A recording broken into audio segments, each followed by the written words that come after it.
This is a 2022 Toyota Tundra Capstone, a brand new luxury trim for the third generation big truck from the Japanese brand. And this is my 8th video on the 2022 Tundra. 8th! Yeah, what can I say other than there's been a lot to say. But actually, this is my very first video on the 2022 Tundra that includes the V6 hybrid engine, the twin turbocharged 3.4 liter V6 hybrid engine called iForce Max. However, I did recently drive the iForce Max in the 2023 Toyota Sequoia. So it is in fact my second time with this engine, but first time in the Tundra. This particular Toyota Tundra Capstone is painted in Wind Chill Pearl paint, which is a $425 special color. Being a brand new and top of the line trim for the Toyota Tundra means that this comes in above the SR5 Limited Platinum 1794 and even, yes, the Toyota Tundra TRD Pro. And while most trims come with multiple ways to configure them, the Capstone is one and done. It comes standard with the hybrid engine, four-wheel drive, the Crew Max cab, the larger of the two, and the shorter bed, the 5.5-foot bed. My name is Robin Warner, by the way, an experienced engineer and magazine editor, and I come in two configurations, with and without this hat. But, you know, just don't. I review all kinds of cars, from a $25,000 Ford Maverick to a $425,000 Rolls-Royce Cullinan. I'll happily jump into Honda Accords, BMW M3s, and Porsche 911 GT3s. And I have fun every time. Please subscribe and join me. The base price for a Toyota Tundra is the SR with two-wheel drive, and it costs $38,760. This Capstone starts at $77,040. Yeah, it's a touch more. And my test car did have a few options. A couple of them are important and cost $79,174. With all that said, this is probably a good time to pull over and show you around and inside this truck in a bit more detail. The luxury segment of the pickup truck market continues to flourish, and Toyota wants in, hence this Capstone. Its base price is nearly double that of the Tundra SR, and it does come chock-a-block full of luxuries. Let's take a closer look. Looking at the front of the truck, pretty similar to the other Tundras. It is big and bold. It does have this body color matching just around the grille, and then chrome as part of the grille, and nice and big Tundra lettering right at the base of it. You do have these nice big LED headlights right here, and you know, generally an appropriate look for a luxury truck such as this. Taking a look at the Tundra in profile, you get a sense of just how big the Crew Max cabin is. The one and only configuration of this truck is Crew Max, the larger cab, and the 5.5-foot or shorter bed. I'll go ahead and put the dimensions up on the screen right now so you can check that out, and let you know that I have more information in the description. But a couple of details worth noting. I do like Toyota's pride in the iForce Max engine underneath the hood here, and these nice chrome side view mirror covers right here, a nice touch, along with the chrome door handles and lower window trim here. And of course, in case you forget, it reminds you every time you walk up to the driver's seat, Capstone right here with this polished metal strip that goes right through the two doors. And this is not Capstone exclusive, but I do like the chrome exhaust tip down here. Now, these are Capstone exclusive 22-inch wheels that you get on the Tundra Capstone, and they do fill the wheel wells up nicely. And you do get a little bit of sidewall to work with, but I think even just looking at it, you can tell this is not your off-roading truck. It's a Tundra. See? You got this nice chrome little piece right here, and otherwise a pretty typical looking rear end of a pickup truck. Nice footsteps here and here, obvious trailer mount right there. You do have the plug-ins, 4-pin, 7-pin right there, and you do have a couple of luxury features. Tailgate opens like this, and you might have noticed when the tailgate opened, this step also came down. This is a power bed step, Toyota calls it. It's a standard thing on the Capstone. So when the running boards are set to work, this bed step will come out as well when the tailgate is opened. But the tailgate does open more than one way. There's also a button right here. There goes our bed step again. And of course, the key fob as well.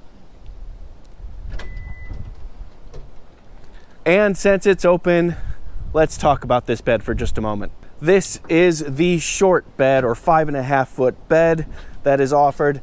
Toyota also offers a 6.5 foot bed or standard bed, but not on the Capstone. 5.5 foot means the inside of the truck bed is actually just the tiniest bit under 5.5 feet, 77.6 inches. You also have just over 4 feet of width right here. So it's 48.7 inches between the wheel wells, 58.7 inches above the wheel wells from side to side, and then it is 20.9 inches deep in here. And you do also have plenty of tie down straps here and these ratcheting straps here that move fore and aft. You also have AC power right here and some lights around the tailgate as well. And also there are some partitions for 2x4s and 2x6s to help separate out the truck bed as you wish. By the way, this material is a composite material. It is a plastic, but then it does have aluminum frame rails underneath it. So it is a plastic bed undergirded with aluminum metal. Anyway, let's take a look inside. There's a lot of space. You know, it is pretty darn cold outside. I'll just start it now.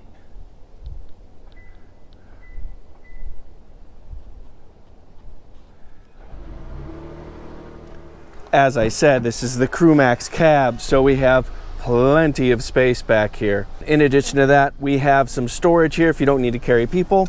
This just folds up, and if you push back, it holds in place like that, and the other side does the same thing. With them up, you have this nice flat platform to use instead, and a lot of storage space behind the front row. And you just use these straps to pull them back down.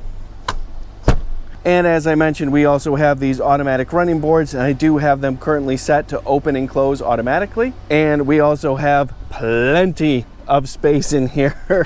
I am 5'11" or 181 centimeters tall, and as you can see, I have lots and lots of knee room, and these are also pretty darn high seat bottoms, so I definitely have less than a 90-degree bend in my knees as well. And even though we have a panoramic moonroof on this Tundra, which is available on the Platinum and up trims, I do even have headroom as well. So this is a very comfortable second row truck. In addition to that, it's also got a fair amount of luxuries. Heated and ventilated seats for both outbound passengers here and here. And beneath that, we have a standard USB, a USB Type-C, and even AC power as well. Furthermore, we also have shades. You don't need them in Michigan right now, but when it's sunny, you can block the sun a bit with these shades in the side, which is always a luxurious touch. And of course, what would luxury be without cup holders and an armrest in the center? And you have more cup holders up here if you need. All right, to the front. You might have noticed it in the second row, but I'm going to talk about it here. This is American walnut wood trim right here. This is real wood, and it's a really nice touch. You see it on the doors and in spots on the trim as well, here and down there as well.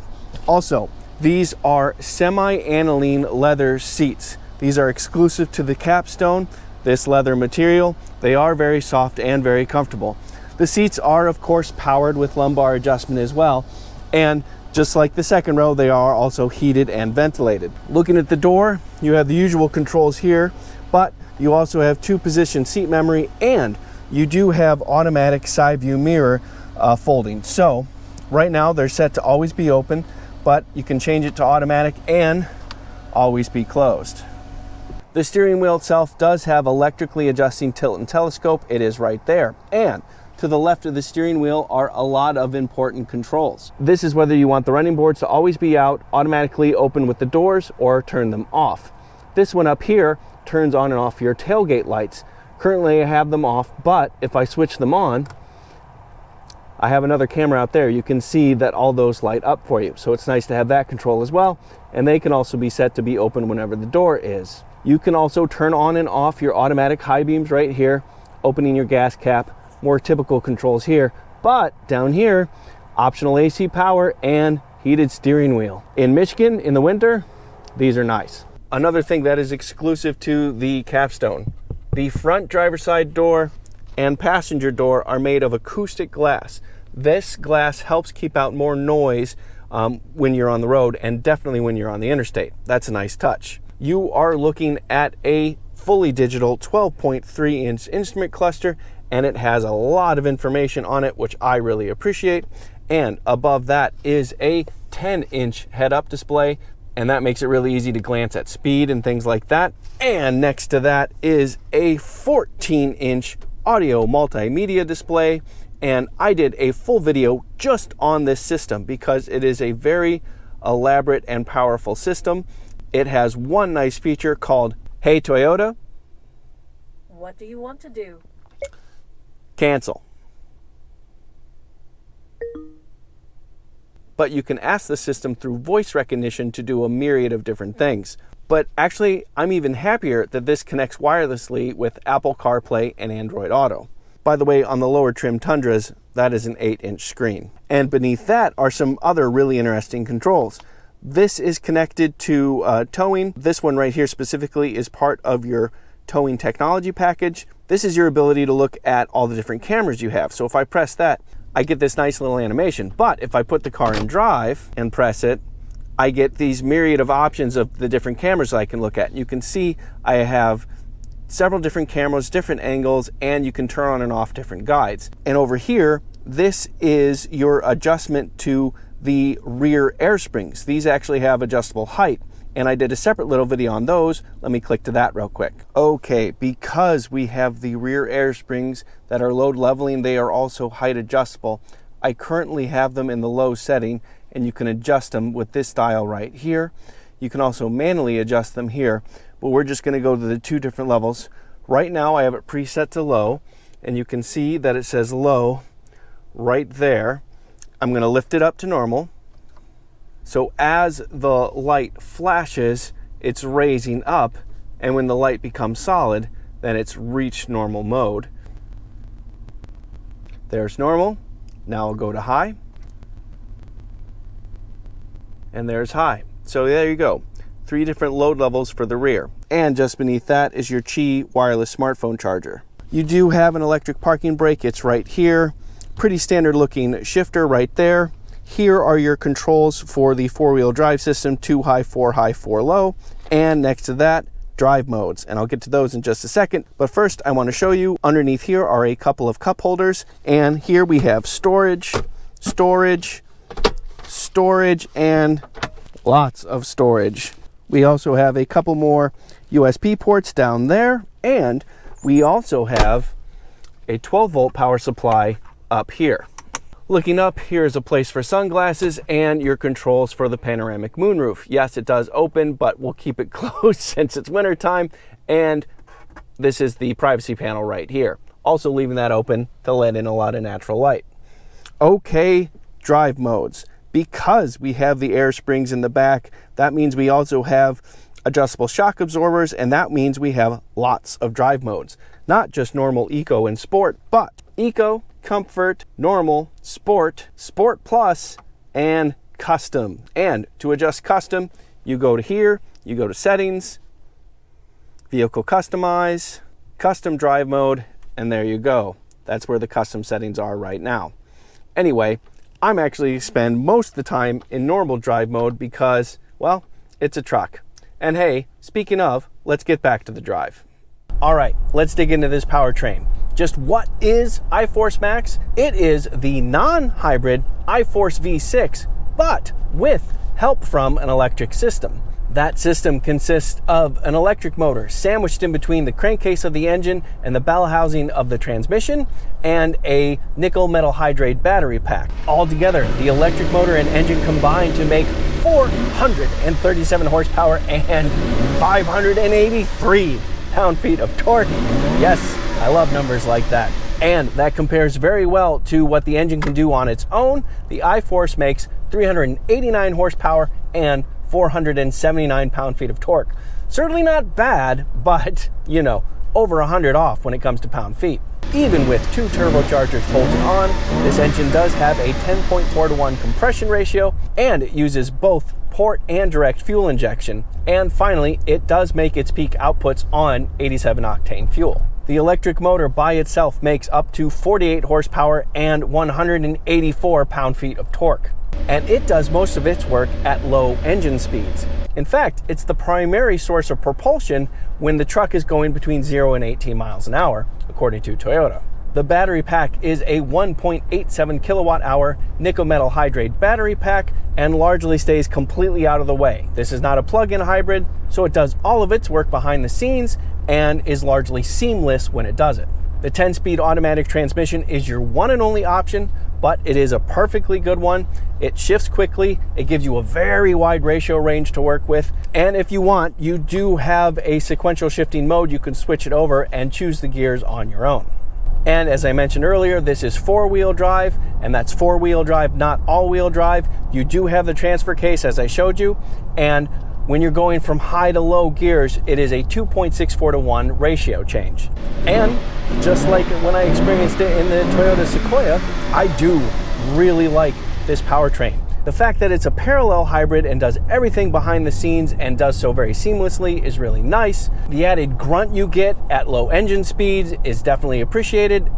And when you combine it all together, it is definitely potent. I mean, we're just cruising along right now and I stab the gas and I get a real kick down, a real feel of pull here that I definitely appreciate. The idea of trucks being as quick as they are now were unheard of not that long ago. And even with that, you still actually get pretty decent fuel economy. They're not blockbuster numbers by any means, really, but it is definitely a huge improvement of what the Toyota Tundra V8 could do not long ago, and with all the added capability, it's appreciated. In fact, you get 19 miles per gallon in the city, 22 miles per gallon on the highway, 20 combined, which, you know, is pretty decent. But I must say, it is behind what the Ford F-150 hybrid can do. That claims 24 miles to the gallon across the board, city, highway combined. But anyway, fuel economy is very, very important, but it is not nearly as much fun as accelerating, especially when you have 4-wheel drive and almost 600 pound-feet of torque. Yes, I tested it. Yes, I want to show you. Let's do that right now. All right, everybody, time for an acceleration test in this 2022 Toyota Tundra Capstone. I do have the drive mode in Sport Plus. I also have the truck in 4 high, so all 4 wheels are going to do some work for me. And I have the traction control off just in case we do break traction. And I also have 583 pound-feet of torque at my disposal, electric and internal combustion engine combined. Let's see how it goes. All right, getting into position. Coming to a complete stop. Foot harder on the brake for some brake torque. Oh, 2,500 RPM, lift off the brake. Whoa. Oh, come on. Ha! Interesting. So we got kind of a soft start. We got an early shift out of first gear, but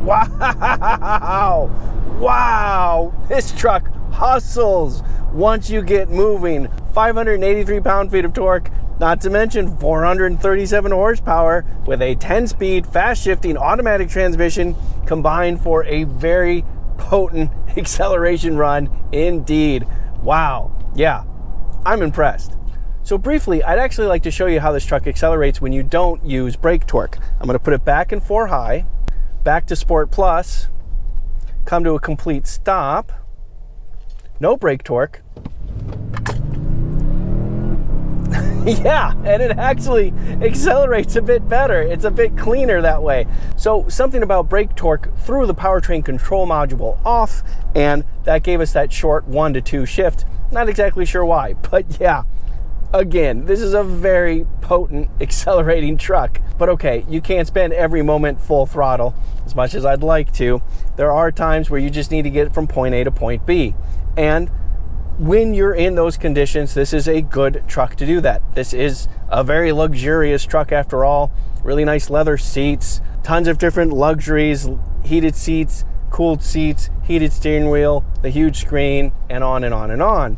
And as I mentioned, unique to this Capstone is this acoustic glass. So this is quieter than other Tundras, especially when it comes to wind and road noise. And that's especially true when you're driving on the interstate. Yes, I tested it there as well. Let me show you that. All right, time for a stint on the interstate. See how this Capstone with adjustable shock absorbers and air springs in back rides, how much wind noise we've got, and if the driving aids do what they are supposed to do. Okay, cruise control is set to go with traffic right around 78 miles an hour. It is, of course, adaptive cruise control because we do have Toyota Safety Sense 2.5, which includes a slew of driving aids. I'll go ahead and put them up on the screen right now so you can see what those are. But we also have what's called lane tracing assist, which means if I take my hands off the wheel, that on its own, the truck will follow the curve and keep me pretty darn well centered in the lane. Lane tracing assist from Toyota. It's on Toyota and Lexus products. Works really well. It's the best system I've seen, generally speaking. Because this is a Capstone, we also have driver's side and passenger side front acoustic glass, and that does help keep out more of the wind and road noise. Although this is a big truck, so there's still a lot of wind to push out of the way. So it's far from quiet in here, but considering that it's a truck, it's pretty respectable. We are in the comfort driving mode, and of course traction control is back on. And in that mode, you know, you can still tell it's a truck. You can still tell that it's meant to carry a lot of weight if it needs to. So it is a bit on the stiff side, especially in the rear. You can feel it kind of bounce around heaves in the road and those types of things, like expansion joints and stuff. But it's not bad, it's not punishing. It just, you know, isn't as nice as an SUV would be, as an example. All things considered, I think road noise is pretty darn good and wind noise is good for its class. It's just that the class is a truck. Furthermore, the 14-inch center console touchscreen is super easy to read, and the 12.3-inch instrument cluster screen is as well. And then the 10-inch head-up display makes it even easier. So getting all the information you need is super easy to do. All the controls are easily within reach and all those kinds of things. Also, we have a lot of information on the instrument cluster, and I wanted to briefly show that to you. Right there, you can see speed and tachometer right in the center, but then off to the side, that's some fuel economy information. But we've also got a lot more information on the right side, including turbo use, battery levels, oil temperature, and transmission temperature. So I really appreciate that we have this much information on the instrument cluster. Really nice. And in general, I think as trucks go, this is a really nice one on the interstate. Okay, this is a full-size truck. Of course, we have to talk about towing capability. The top trim Tundra, this Capstone, can tow 10,340 pounds. Now, that's not a huge number in the modern pickup truck era, but it is pretty darn healthy if you think about it practically in terms of a truck at this price point and the type of things it would tow. Obviously, that is a nice big camper, a very healthy size boat, or a healthy size horse trailer as well. But if towing really is your top priority, you're going to save some money anyway, because the best Tundra is the two-wheel drive SR5, and that one has the smaller cab as well, the double cab instead of the Crew Max. It can tow 12,000 pounds. Payload, by the way, is a reasonable 1,485 pounds, and considering all the items in this truck, all the luxury bits, that makes sense. As I mentioned, the Toyota technology package is standard with the Capstone, so you also get all those fun little tricks, and that includes trailer back guidance and straight path assist, which helps you keep the truck and trailer in a straight line as you're going backwards. So there are some conveniences in towing, even if the ultimate numbers aren't quite so high. If you are at all curious, one of my videos on the Tundra was a full breakdown of what each trim could tow and how much it could haul as well. That video was done before the Capstone existed, so it doesn't include the Capstone, but I just told you the Capstone numbers, so there you go. And I have a link to that video in the description, and I believe it's also right up there. So at the end of the day, these luxuries in this Capstone are really nice. you have a lot of comfort, a lot of conveniences, and obviously with the CrewMax cab, tons and tons of space. I have to admit, particularly like this walnut trim right here, the real open pore wood. I think that's a really nice touch. But overall, I personally still have a hard time spending this much money on a truck and having things in the truck that I would feel bad about getting dirty. Fundamentally for me, trucks are still for work. And when you start spending $80K on a truck and have all these luxuries, it starts losing the point. But clearly, there is an appetite for trucks like this. And if you are one of those people that has that appetite, I think this Capstone is a really worthy choice and definitely worth checking out. I'm Robin Warner. Thank you for watching. And if you like this video, please let me and everyone else know by giving it a thumbs up. Doing so really does help me out quite a lot. Also, if this truck is interesting to you, you should definitely check out the Ford F-150 Platinum. I did a review on that as well. The specs between that truck and this are quite similar, and so is the price. And it's really interesting to see how these two different manufacturers approached having a top-level hybrid pickup truck. And from there, I've done a bunch of reviews, so hopefully there's something else that would catch your interest as well. And if you do watch another one, I hope you like it. But most of all, thank you very much for watching. Goodbye for now.